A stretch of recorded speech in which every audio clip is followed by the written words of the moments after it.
Welcome to SVR academy. Group 1 notification వచ్చింది. మనకి చాలా తక్కువ టైం ఉంది. ఈ తక్కువ టైంలో గ్రూప్ 1 ప్రిలిమినరీ ఎగ్జామ్ని మనం క్రాక్ చేయటం ఎలా, సో ఉన్న తక్కువ టైంని మనం ఉపయోగించుకొని ఎక్కువ మార్క్స్ సాధించడానికి మనం ఎలాంటి కృషి చేయాలి అనేది ఈ వీడియోలో చూద్దాం.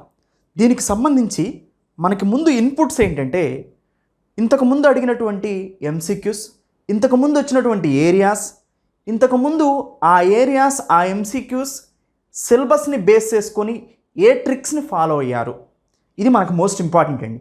అంటే ముఖ్యంగా మనం గమనించాల్సింది ఏంటంటే, సిలబస్ని దగ్గర పెట్టుకొని దాన్ని మనం క్రాక్ చేస్తూ వెళ్ళాలి. అయితే ఈ క్రాక్ చేసే పరిణామంలో ఆ సిలబస్ చదివేటువంటి పద్ధతిలో ఎలాంటి మార్పులు చేసుకోవాలి, స్మార్ట్ వేలో ఎలా ప్రిపేర్ అవ్వాలి అనేది మోస్ట్ ఇంపార్టెంట్. సో అది ఆ టాపిక్స్ మొత్తాన్ని కూడా ఈ వీడియోలో ఒకసారి చూద్దాం. అయితే మనకి సిలబస్ని మనం పూర్తిగా ఫస్ట్ అర్థం చేసుకుందాం. మనకి ఏపీఎస్సి గ్రూప్ 1 ఎగ్జామ్లో 2 పేపర్స్ ఉన్నాయని మనకు తెలుసు. Paper 1, paper 2. Paper 1 120 marks, 4 sections ఇచ్చారు మనకి. ఇంటూ ఒక్కొక్క సెక్షన్ నుంచి 30 మార్క్స్ వస్తాయని చెప్పారు. 120 మార్క్స్ 4 సెక్షన్స్లో కూడా మెయిన్ కోర్ సబ్జెక్ట్ అయినటువంటి జిఎస్ 4 కోర్ సబ్జెక్ట్స్ ఉన్నాయి ఇక్కడ. History and culture, constitution, polity, social justice IR, economy, India AP and Geography. ఈ 4 అనేది మనకి ముఖ్యమైనటువంటి టాపిక్స్. భౌగోళిక శాస్త్రం, ఆర్థిక శాస్త్రం, తర్వాత రాజ్యాంగం, తర్వాత చరిత్ర, సంస్కృతి. ఈ 4 అనేది కోర్ సబ్జెక్టులు. ఒక్కొక్క కోర్ సబ్జెక్ట్ నుంచి 30 మార్క్స్ వస్తాయి.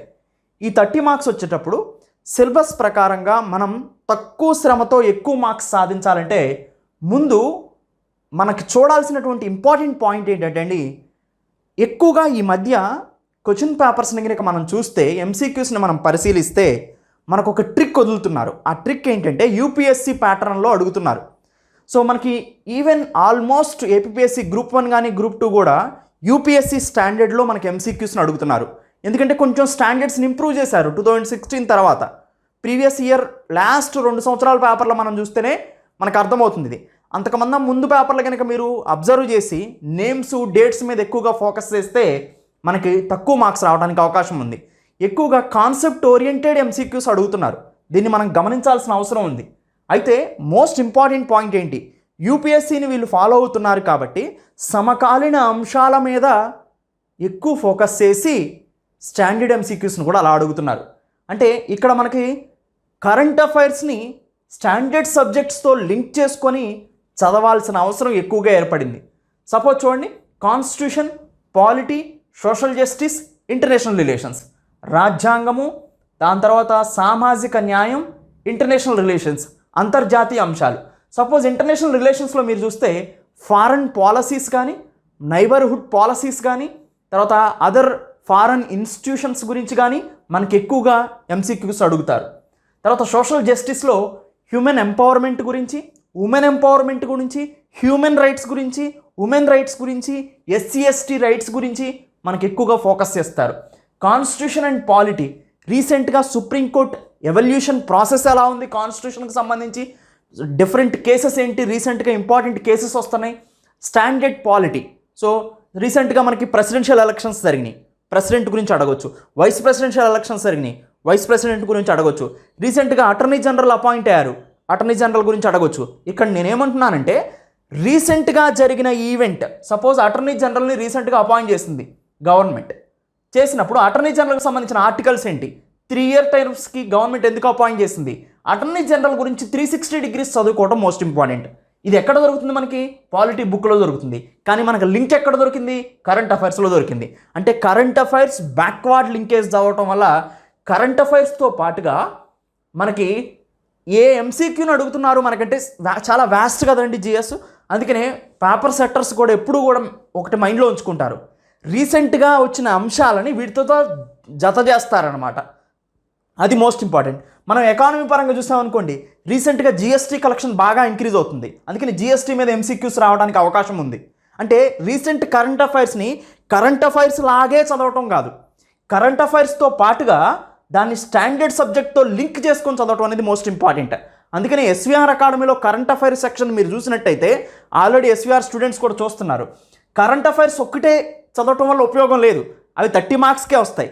కానీ కరెంట్ అఫైర్స్ బ్యాక్వర్డ్ లింకేజ్ ఏదైతే ఉందో దాదాపుగా కరెంట్ అఫైర్స్ బ్యాక్వర్డ్ లింకేజ్ని పాలిటీతో అనుసంధానించాలి, ఎకానమీతో అనుసంధానించాలి, జియోగ్రఫీతో అనుసంధానించాలి, దాంతోపాటు సైన్స్ అండ్ టెక్నాలజీ, ఎన్వైరన్మెంట్తో అనుసంధానించాలి. అప్పుడు మీకు మొత్తం పేపర్ మనం గమనించినట్టయితే కరెంట్ అఫైర్స్ బ్యాక్వర్డ్ లింకేజ్ అనే ఒక పదాన్ని యునిక్గా మనం ఇంట్రడ్యూస్ చేయడం జరుగుతుంది ఎస్విఆర్ అకాడమీలో. అందుకనే ఎంసీక్యూస్ ఇర్రెస్పెక్టివ్ ఆఫ్ సబ్జెక్ట్స్ని మనం పక్కన పెడితే స్టాండర్డ్ సబ్జెక్ట్ మీరు ఎంత చదివిన దానికన్నా కూడా రీసెంట్గా వచ్చిన టాపిక్స్ని స్టాండర్డ్తో కలిపి చదవటం వలన ఎక్కువ ఎడ్జ్ ఉంటుంది. అందుకని దాదాపుగా 60 to 70% మార్క్స్ని మనం ఇలా గెయిన్ చేయడానికి అవకాశం ఉంటుంది. ఇది ఒక న్యూ ప్రిన్సిపల్ అనమాట. అంటే మనం లాస్ట్ ఇయర్ గమనించినప్పుడు కూడా ఇది మనకు అర్థమవుతుంది. అందుకని ప్రీవియస్ ఇయర్ ఎంసీక్యూస్ని నేను ఎక్స్ప్లెయిన్ చేసేటప్పుడు ఆ previous year MCQ standard MCQ అయినప్పటికీ కూడా దాన్ని ఎందుకు అడిగారు ఆ సమయంలో అంటే రీసెంట్గా అది పేపర్లో వచ్చింది కాబట్టి దాన్ని రిలేటెడ్ చేసి, పేపర్లో వస్తే ఓన్లీ కరెంట్ అఫైర్సే కదండి. సపోజ్ ప్రెసిడెన్షియల్ ఎలక్షన్స్ జరిగినాయి. ప్రెసిడెన్షియల్ ఎలక్షన్స్లో ప్రెసిడెంట్ అనేది కాన్స్టెంట్ టాపిక్, అది స్టాండర్డ్ టాపిక్, అది మనకి పాలిటీలో వస్తుంది. ప్రెసిడెన్షియల్ ఎలక్షన్స్ ఎప్పుడైతే జరిగినాయో మనం సపోజ్ లక్ష్మీకాంత్ బుక్ తీసి ప్రెసిడెన్షియల్ ఎలక్షన్స్ గురించి ఇక్కడ మనకి ప్రెసిడెంట్ అండ్ ఎలక్షన్ కమిషన్ గురించి చదువుతాం, ప్రెసిడెంట్ గురించి చదువుతాం. అప్పుడు 2 చాప్టర్లు అయిపోయినాయి అక్కడ. సో ఇలా రివిజన్ ప్రాసెస్ కానీ స్టాండర్డ్ చదివే ప్రాసెస్ కానీ అలా ఉండాలన్నమాట. అప్పుడు తక్కువ టైంలో ఎక్కువ మార్క్స్ గెయిన్ చేయడానికి పూర్తి అవకాశం ఉంటుంది. పేపర్ సెట్టర్స్ యొక్క మనస్తత్వాన్ని కూడా మనం అర్థం చేసుకోగలుగుతాం ఈజీగా. సో అది నేను ముఖ్యంగా మీకు చెప్పాల్సుకుంది. కరెంట్ అఫైర్స్తో పాటుగా స్టాండర్డ్ సబ్జెక్ట్ని నేర్చుకుంటూ ఈ రెండింటిని మిక్స్ చేసి ఏదైతే కరెంట్ అఫైర్స్ బ్యాక్వర్డ్ లింకేజ్ ఉంటుందో దీన్ని మనం అవగాహన చేసుకున్నట్టయితే మనకి చాలా ఈజీగా మార్క్స్ సంపాదించడానికి అవకాశం ఉంటుంది. అలానే నేను కోర్సుల్లో, ఆన్లైన్ కోర్సుల్లో ఎస్విఆర్ అకాడమీలో గ్రూప్ 2 కానీ గ్రూప్ 1 కానీ నేను చెప్పే సబ్జెక్ట్స్ మొత్తం కూడా ఓవరాల్గా కరెంట్ అఫైర్స్ని నేనే డీల్ చేస్తాను కాబట్టి, ఎకానమీని కరెంట్ అఫైర్స్ని ముఖ్యమైన సబ్జెక్ట్స్ని నేను డీల్ చేస్తాను కాబట్టి అలానే వాటిని కూడా నేను ఇస్తాను. అందుకనే స్టాండర్డ్ సబ్జెక్ట్లో మీరు ఇంకా ఓల్డ్ డేటాని చదువుకుంటూ కూర్చుంటే మీరు క్వాలిఫై అవ్వలేరు.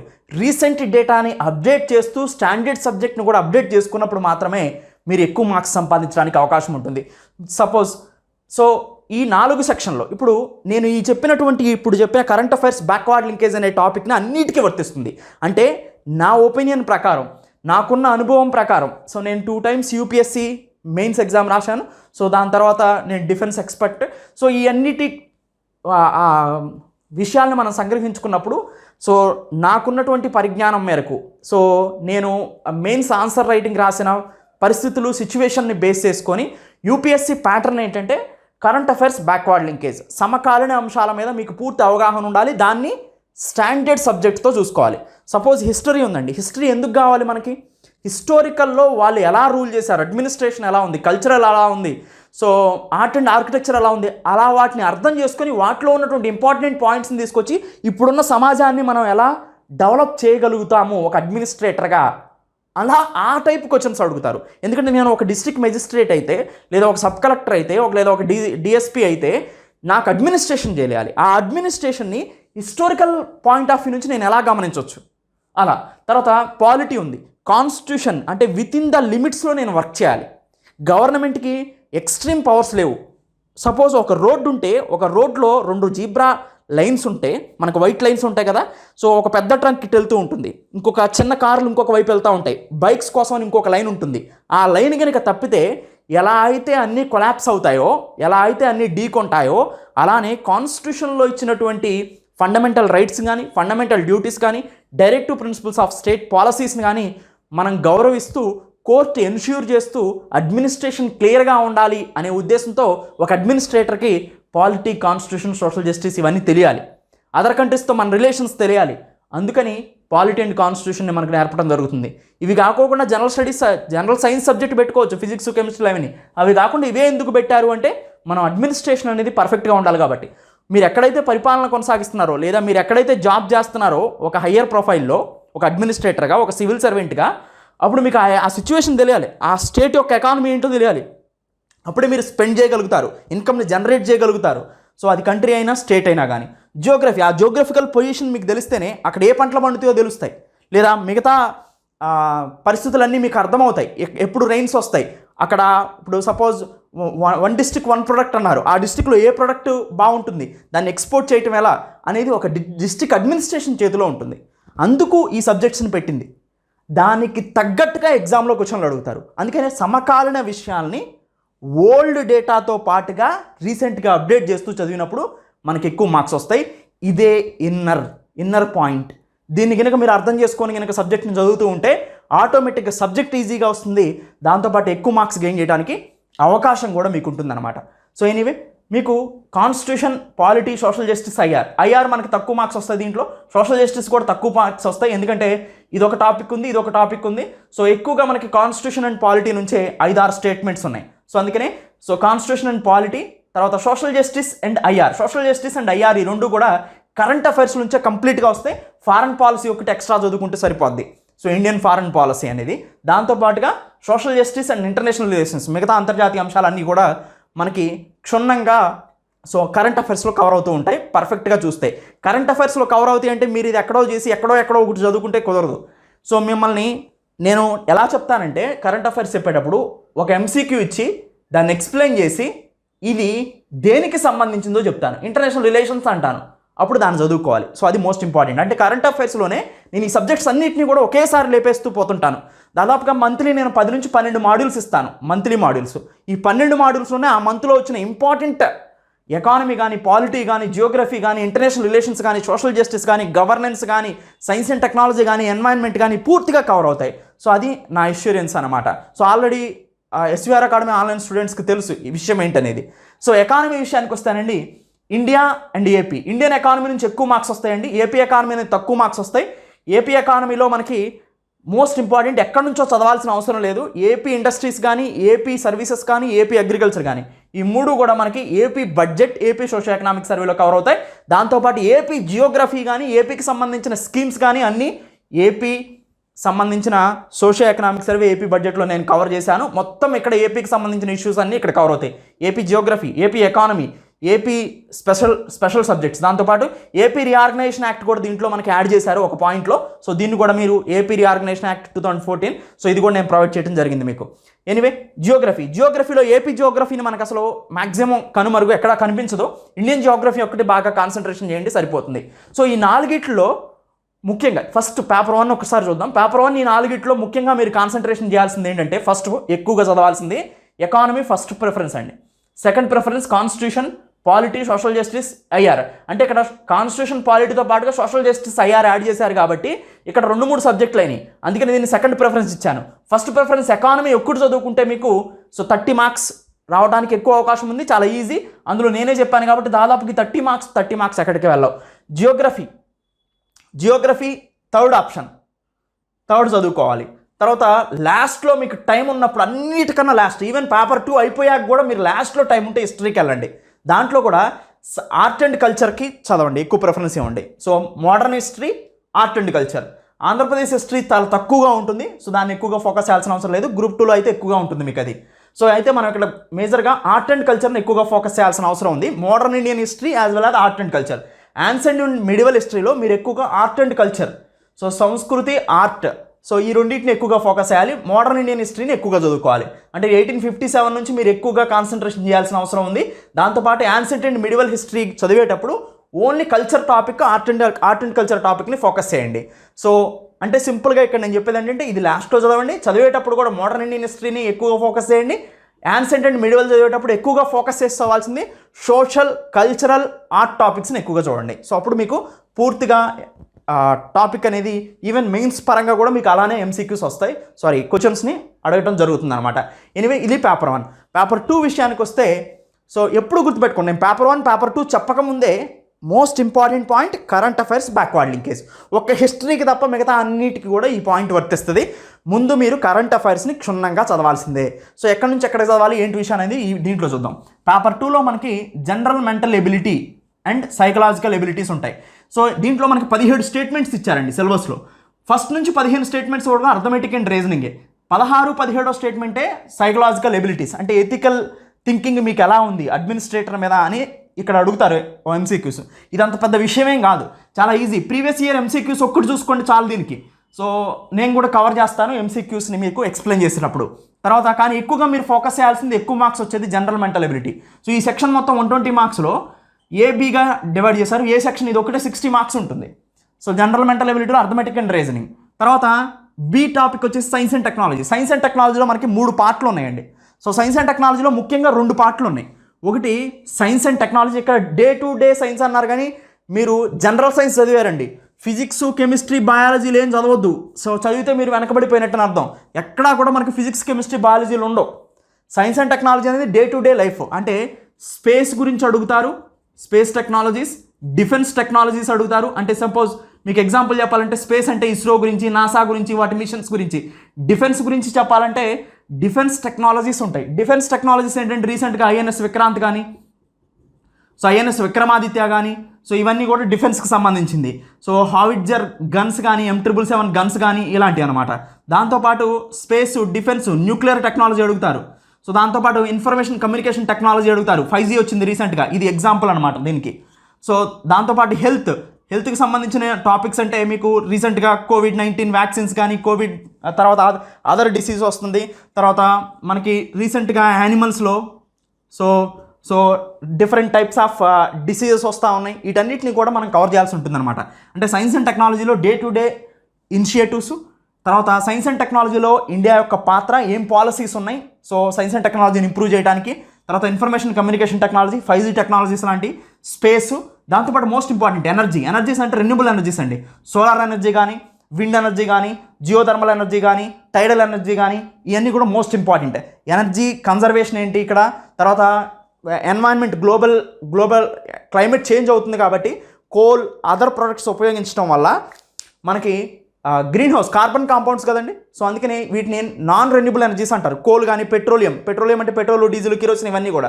వీటన్నిటి వల్ల ఏమవుతుంది, ఎక్కువగా ఉద్గారాలు రిలీజ్ అవుతూ ఉంటాయి, ఎన్వైరన్మెంట్ ఎయిర్ పొల్యూషన్ జరుగుతుంది, ఆటోమేటిక్గా గ్రీన్ హౌస్ ఎఫెక్ట్ జరుగుతుంది, గ్లోబల్ వార్మింగ్ జరుగుతుంది.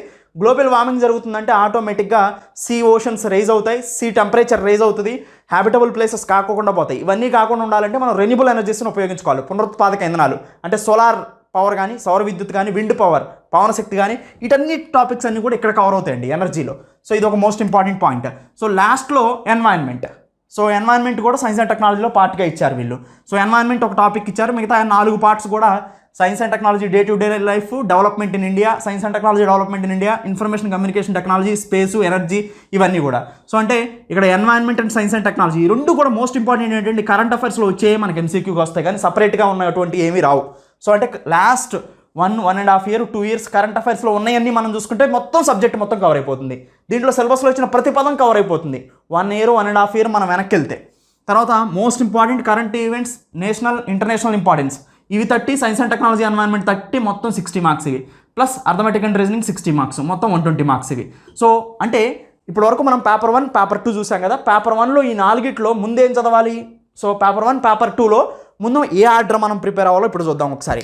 ఫస్ట్ మన ఆర్డర్ ప్రిఫరెన్స్ ఏంటంటే కరెంట్ అఫైర్స్ చదవటం వల్ల కరెంట్ అఫైర్స్ 30 మార్కులు వస్తాయి స్టాండర్డ్గా, మీరు అనుకున్నట్టు రీజనల్, ఇంటర్నేషనల్ ఇంపార్టెంట్. స్టాండర్డ్ సబ్జెక్ట్తో కలిపి చదవటం వల్ల దీంట్లో సగం మార్క్స్ మనం సంపాదించుకోవచ్చు, 30లో 15. ఎకానమీలో అంటే మినిమం చెప్తున్నాను నేను.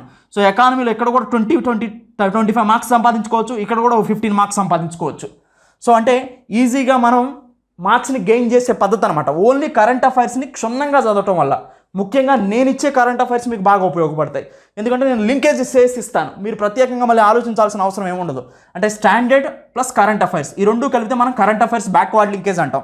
కరెంట్ అఫైర్స్ బ్యాక్వర్డ్ లింకేజ్ వల్ల science and technology standard topics, present topics, maps అంటే geographical maps present topic, current topic, తర్వాత current polity, present polity as well as standard polity, current economy, present economy plus standard economy plus current economy, environment basics plus present ఏం జరుగుతుంది, వీటన్నిటి గురించి కూడా current అఫైర్స్లో నేను cover చేస్తాను. దీనివల్ల current affairs plus standard cover అవుతుంది. 30+ దీంట్లో సగం మార్క్స్ అంటే దాదాపుగా 60 మార్కులు వేసుకోండి. సో 90 మార్క్స్ మీరు ఇక్కడ గెయిన్ చేయడానికి అవకాశం ఉంటుంది చాలా తక్కువ టైంలో. అంటే కరెంట్ అఫైర్స్ ఒక్కదాన్ని ఫోకస్ చేసి చూస్తే. అంటే దాదాపుగా నేను ఎలా చూడాలి అంటే అండి, ప్రజెంట్ ఫస్ట్ లేయర్లో మీరు జనవరి నుంచి ప్రజెంట్ వరకు చూడండి. మనకి ఎగ్జామ్ అయిపోయే వరకు డిసెంబర్ లేదా జనవరి లేదా ఎక్స్టెన్షన్ చేయొచ్చు, చేయకపోవచ్చు, మనకు తెలియదు. కానీ ప్రజెంట్ జనవరి నుంచి మనం చదివితే 12 months అవుతాయి ఫస్ట్ లేయర్. ఇంకా మీకు అప్పుడు టైం ఉన్నప్పుడు అక్టోబర్ నుంచి డిసెంబర్ వరకు కూడా 2020-21 చూసుకోండి. ముఖ్యంగా మాత్రం జనవరి 2022 నుంచి ప్రజెంట్ వరకు కూడా కంప్లీట్ చూసిన తర్వాత అప్పటికి మీకు టైం ఉంటే వెనక్కి వెళ్ళి చూసుకోండి. సో ఇది ఫస్ట్ పాయింట్ మీరు చేయాల్సింది ఆర్డర్లో. కరెంట్ అఫైర్స్ బ్యాక్వర్డ్ లింకేజ్తో స్టాండర్డ్ సబ్జెక్టులను చదువుకోవటం. సో ఇది ఫస్ట్ పాయింట్. సెకండ్ పాయింట్కి వచ్చేసరికి ఎవ్రీడే చేయాల్సిన వర్క్ ఇది. కరెంట్ అఫైర్స్ని ఎవ్రీడే చదువుకోవాలి. ఒక కనీసం సపోజ్ ఇప్పుడు ఎస్వీఆర్ అకాడమీలో మీరు కోర్స్ తీసుకున్నారు, ఎవ్రీడే కనీసం ఒక 1 మంత్ టాపిక్స్ చూడాలి. అంటే 10 మాడ్యూల్స్ చూడాలి. 10 హాఫ్ అన్ అవర్లో ఉంటుంది. సో 10 హాఫ్ అన్ అవర్లు అంటే 5 అవర్స్. ఓకేనండి. దాంతోపాటు లేదా మీరు ఒక 5 మాడ్యూల్స్ చూసినా చాలు, 2.5 అవర్స్. తర్వాత ఎవ్రీడే ఇంకొక చేయాల్సిన వర్క్ ఏంటంటే మీరు ఎవ్రీడే ఫస్ట్ కరెంట్ అఫైర్స్ వస్తారు. సో దాన్ని స్టాండర్డ్తో లింక్ చేసుకుంటే మీరు కనుక అకాడమీలో జాయిన్ అవ్వకపోతే మీరు లింక్ చేసుకోండి. జాయిన్ అయితే నేనే లింక్ చేసి చెప్తాను కాబట్టి మీకు ఈజీ. తర్వాత second point general mental ability. Arithmetic and రీజనింగ్ని సపోజ్ ఈ రెండు కలిపిన 20 చాప్టర్ల కన్నా ఎక్కువ ఉండవు మనకి. సో 20 చాప్టర్లు అంటే ఒక్కొక్క చాప్టర్ ఒక్కొక్క రోజు ప్రిపేర్ అవ్వండి. అప్పుడు 20 చాప్టర్లు 20 రోజుల్లో అయిపోతాయి. అంటే సపోజ్ ప్రపోర్షన్స్ ఉన్నాయి ఒకరోజు, సో తర్వాత మనకి పర్సంటేజెస్ ఉన్నాయి ఒకరోజు, ఇట్లా రేషియో అండ్ ప్రపోర్షన్స్ ఒకరోజు, సో ఇట్లా మీరు ఏజెస్ ఉన్నాయి ఒకరోజు, ఇట్లా మీరు ఒక్కొక్క టాపిక్ని ఒక్కొక్క రోజు ప్రిపేర్ అవుతూ వెళ్ళండి. సో అప్పుడు మీకు 20 టాపిక్లు ఉన్నా ఆ రోజుగా ఆ టాపిక్ అయిపోవాల్సిందే. కానీ ఎవ్రీడే ప్రాక్టీస్ అనేది ఉండాలి. మీకు ఎగ్జామ్ అయిపోయే వరకు ప్రాక్టీస్ చేయాల్సింది ఏంటంటే current affairs, general mental ability, arithmetic and reasoning ఈ రోజు ప్రిపేర్ అవ్వాలి. తర్వాత రోజు ప్రిపేర్ అవ్వకుండా ఒకసారితోనే లేపేసే సబ్జెక్ట్ని మనం స్టాండర్డ్ సబ్జెక్టులు ఏంటంటే 4 సబ్జెక్టులు ఉన్నాయి కదా, దీంట్లో ఫస్ట్ ఎకానమీని చదవండి, తర్వాత పాలిటీ, తర్వాత జియోగ్రఫీ, తర్వాత హిస్టరీ. మీరు చదివేటప్పుడు ఫస్ట్ ఎకానమీని చదవండి, కంప్లీట్ చేసుకోండి. తర్వాత నెక్స్ట్ దానికి వెళ్ళండి పాలిటీ, తర్వాత నెక్స్ట్ దానికి వెళ్ళండి జియోగ్రఫీ, దాని తర్వాత లాస్ట్లో టైం ఉంటే చదవండి హిస్టరీ. ఆ హిస్టరీలో కూడా ఏం చదవాలో కూడా నేను చెప్పాను అనమాట. సో ఇది ఆర్డర్. సపోజ్ ఎకానమీ చదివేటప్పుడు వేరే చదవద్దు, ఇది చదివేటప్పుడు వేరే చదవద్దు, ఇది మొత్తం కంప్లీట్ చేసుకోండి నెక్స్ట్ దాని ఇవ్వండి, ఇది మొత్తం కంప్లీట్ చేసుకోండి నెక్స్ట్ దాని ఇవ్వండి. మీకున్న టైం ప్రకారం మీరు ఈ 4 సబ్జెక్ట్కి టైం రాసుకోండి. ఎవ్రీడే మాత్రం మీరు ప్రిపేర్ అవ్వాల్సింది current affairs, general mental ability మాత్రం ఎవ్రీడే మీరు ప్రాక్టీస్ చేయాల్సిన అవసరం ఉందన్నమాట ఎగ్జామ్ అయిపోయే వరకు కూడా. సో అయితే నేను మొత్తం ఓవరాల్గా ఇప్పుడు మీకు ఒక సింప్లిఫై చేసి చెప్తున్నాను. కరెంట్ అఫైర్స్ మనకి ముఖ్యమైంది గ్రూప్ 1 కాబట్టి, ఎందుకంటే వాళ్ళు సమకాలీన అంశాలని స్టాండర్డ్ సబ్జెక్ట్తో యాడ్ చేసి మనకి ఎంసీక్యూ అడుగుతున్నారు కాబట్టి. ఇది ఫస్ట్ పాయింట్. సెకండ్ పాయింట్, చదివే ఆర్డర్లో కూడా హిస్టరీని లాస్ట్ పడేసి ముఖ్యమైనటువంటి సబ్జెక్టులు అయిన ఎకానమీని ఫస్ట్, తర్వాత polity and constitution second, geography third, fourth హిస్టరీని చదవండి. సో అందుకని హిస్టరీ, జియోగ్రఫీ అనేది మనకి మెయిన్స్లో కూడా తక్కువ మార్క్స్ అడుగుతారు. ఈ రెండు కలిపి ఒక పేపర్ ఉంటుంది మనకి, ఇంకా అదర్ సబ్జెక్ట్స్తో కూడా కలిపి.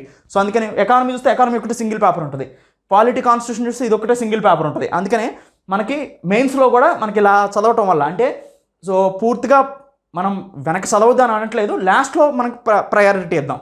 సో అలా అది సెకండ్ పాయింట్. థర్డ్ పాయింట్ ఏంటంటే జనరల్ మెంటల్ ఎబిలిటీ 60 మార్క్స్కి వస్తుంది కాబట్టి అర్థమెటిక్, రీజనింగ్ టోటల్గా అర్థమెటిక్లో ఒక 10 చాప్టర్లు, రీజనింగ్ ఒక 10 చాప్టర్లు ఉన్న 20 చాప్టర్లు, రోజుకు ఒక చాప్టర్ గట్టిగా ప్రిపేర్ అయితే మీకు టైం సరిపోతుంది. దాంతోపాటు సైకలాజికల్ ఎబిలిటీస్ అనేది మీరు పట్టించుకోమాకండి, 2 స్టేట్మెంట్లే ఉంటాయి, ఇవి మీరు ఈజీగా ప్రీవియస్ ఇయర్ ఎంసీక్యూస్ చేసుకోవచ్చు. తర్వాత science and technology, environment, current affairs ఇవన్నీ కూడా కరెంట్ అఫైర్స్ బేస్డే. కరెంట్ అఫైర్స్ అయితే మొత్తం కవర్ అయిపోతాయి. సో ఇది సింప్లిఫై. ముఖ్యంగా మీరు చదవాల్సింది ఇప్పుడు చూడండి, కరెంట్ అఫైర్స్ ఫస్ట్ చదువుతారు, దీంతో పాటు లింకేజ్ అయి ఉన్నటువంటి సబ్జెక్టులు నేనే ఇస్తాను మీకు, సైన్స్ అండ్ టెక్నాలజీ కానీ, ఎన్వైరన్మెంట్ కానీ, సో ఇంటర్నేషనల్ రిలేషన్స్ కానీ, తర్వాత పాలిటీ, కరెంట్ పాలిటీ ఇస్తాను నేను, తర్వాత కరెంట్ ఎకానమీ ఇస్తాను, తర్వాత మోస్ట్ ఇంపార్టెంట్ టాపిక్స్ ఇవి, తర్వాత మ్యాప్ బేస్డ్ జియోగ్రఫీ కూడా నేను మీకు ప్రొవైడ్ చేస్తాను, ఏపీ స్పెసిఫిక్ ఇష్యూస్ కూడా, ఏపీకి సంబంధించిన కరెంట్ అఫైర్స్ కూడా ప్రొవైడ్ చేస్తాను. సో అంటే కరెంట్ అఫైర్స్తో లింకేజ్ అయ్యే ఇన్ని సబ్జెక్ట్స్ ఉన్నాయి. సో ఇవి మనకు మొత్తం కవర్ అయిపోతాయి. ఫస్ట్ కరెంట్ అఫైర్స్, సెకండ్ తర్వాత జనరల్ మెంటల్ ఎబిలిటీని ప్రిపేర్ అవ్వాలి, థర్డ్ వచ్చేసి సో ఇది డైలీ ప్రిపేర్ అవ్వాల్సింది, జనరల్ మెంటల్, అర్థమెటిక్, రీజనింగ్ కానీ కరెంట్ అఫైర్స్ కానీ డైలీ ప్రిపేర్ అవ్వండి. అలా కాకుండా 2 షెడ్యూల్గా చేసి ఒక షెడ్యూల్ డైలీగా ప్రిపేర్ అయ్యే general mental ability, current affairs అవ్వండి. ఇంకొక హాఫ్ డే ఏం చేస్తారంటే ఫస్ట్ ఎకానమీ తీసుకోండి, ఒక 10 రోజుల్లో 15 రోజుల్లో పడితే ఎకానమీని కంప్లీట్ చేయండి, ఇంకొక 10 రోజుల్లో పాలిటీ కంప్లీట్ చేయండి, ఇంకొక 10 రోజుల్లో లేదా 15 రోజుల్లో మీ ఇష్టం, అది మీ టైంని బట్టి మీ షెడ్యూల్ని వేసుకోండి.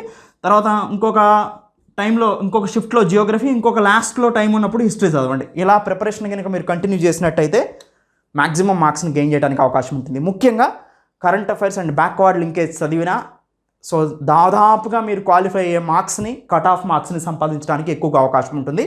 సో ఇలా సంపాదించడానికి కావాల్సినటువంటి పూర్తి సమాచారాన్ని, దానికి సంబంధించినటువంటి వీడియో క్లాసెస్ని నేను ప్రొవైడ్ చేయడం జరుగుతుందన్నమాట. సో సింపుల్గా వీడియో క్లాసెస్తో పాటుగా స్టడీ మెటీరియల్, టెస్ట్ సిరీస్ కూడా కండక్ట్ చేయడం జరుగుతుంది ఎస్వీఆర్ అకాడమీలో. ఎవరైతే కోర్సుని పర్చేజ్ చేయాలనుకుంటారో సో మీరు కోర్సుని పర్చేజ్ చేసే ప్రాసెస్ని నేను లాస్ట్లో యాడ్ చేస్తున్నాను, ఒకసారి చూడండి. చూస్తున్న వీడియో కింద డిస్క్రిప్షన్లో లింక్స్ని ప్రొవైడ్ చేయడం జరిగింది. సింపుల్గా మీరు డిస్క్రిప్షన్ కోసం షో మోర్ బటన్ని క్లిక్ చేస్తారు. క్లిక్ చేస్తే మీకు ఇదే కింద వస్తుంది. అవునా, ఇదే మీకు కింద వస్తుంది మొబైల్ ఫోన్లో అయితే. సింపుల్గా మీరు ఏం చేయాలి అంటే కింద మీరు ఏ కోర్స్ని కొంటున్నారో మోర్ మీద క్లిక్ చేయండి, ఇవన్నీ ఓపెన్ అవుతాయి. సపోజ్ చూడండి, ఇవన్నీ కూడా మీకు కోర్స్ లింకులు అనమాట. సింపుల్గా మీరు గ్రూప్ 2 కోర్స్ని పర్చేజ్ చేయాలనుకుంటున్నారనుకోండి, దాన్ని ఎలా పర్చేజ్ చేయాలో ఒకసారి చూద్దాం. ఇక్కడ మీకు లింక్ ప్రొవైడ్ చేశాం కదా, ఈ లింక్ మీద ఇలా క్లిక్ చేయాలి. లింక్ మీద క్లిక్ చేస్తే ఆ లింక్ ఓపెన్ అవుతుంది, లింక్కి రీడైరెక్ట్ అవుతుంది. ఏ కోర్స్ పర్చేజ్ చేయాలనుకుంటున్నారో ఆ కోర్స్ మీద క్లిక్ చేయండి. ఇలా లింక్ ఓపెన్ అయిన తర్వాత మీ నేమ్ ఇస్తారు, మీ ఈమెయిల్ ఐడి, మీ ఫోన్ నెంబర్ ఇస్తారు. డిస్కౌంట్ కోడ్ వచ్చేసి APPSC అని టైప్ చేస్తారు. అప్లై బటన్ని క్లిక్ చేస్తారు. అప్పుడు అమౌంట్ రెడ్యూస్ అవుతుంది. ఒకసారి చూద్దాం. సో మీ నేమ్ ఇవ్వండి, మీ నేమ్ ఇచ్చారు. మీ నేమ్ ఇచ్చిన తర్వాత మీ ఈమెయిల్ ఐడి ఇవ్వండి, మీ ఈమెయిల్ ఐడి ఇచ్చారు. మీ ఫోన్ నెంబర్ ఇవ్వండి, మీ ఫోన్ నెంబర్ ఇచ్చారు. మీ ఫోన్ నెంబర్ ఇచ్చిన తర్వాత డిస్కౌంట్ కోడ్ వచ్చేసి క్యాపిటల్ APPSC అని టైప్ చేస్తారు. అప్లై బటన్ని క్లిక్ చేస్తారు. అప్లై బటన్ని క్లిక్ చేస్తారు. అప్లై బటన్ని క్లిక్ చేసిన తర్వాత మీకు 1000 ఆఫ్ వస్తుంది. మొత్తం టోటల్ అమౌంట్ మీరు పే చేయాల్సింది 4000 ఉంటుంది. నెక్స్ట్ బటన్ని క్లిక్ చేస్తారు. నెక్స్ట్ బటన్ని క్లిక్ చేస్తారు. నెక్స్ట్ బటన్ క్లిక్ చేసిన తర్వాత మీరు ఈ QR కోడ్ని ఫోన్పే ఆర్ గూగుల్ పే లేదా పేటిఎం నుంచి స్కాన్ చేసి మనీని పే చేయొచ్చు. లేదా UPI ఐడియా ద్వారా కూడా మీరు పేమెంట్ని చేయొచ్చు. లేదా మోర్ పేమెంట్ ఆప్షన్ని క్లిక్ చేస్తే credit and debit card, net banking, wallets, bank transfer, so ఇలా మీరు ఏ మెథడ్లో అయినా కానీ అమౌంట్ని ట్రాన్స్ఫర్ చేయొచ్చు. ఆటోమేటిక్గా మీ కోర్స్ అనేది యాక్టివేట్ అవుతుంది. ఎలాంటి ప్రాబ్లం వచ్చినా కానీ 7801086536కి మీరు వాట్సాప్ మెసేజ్ చేయొచ్చు లేదా ఫోన్ కాల్ చేయొచ్చు. మీ ప్రాబ్లమ్స్ని రెక్టిఫై చేస్తారు. Thank you. Have a nice day.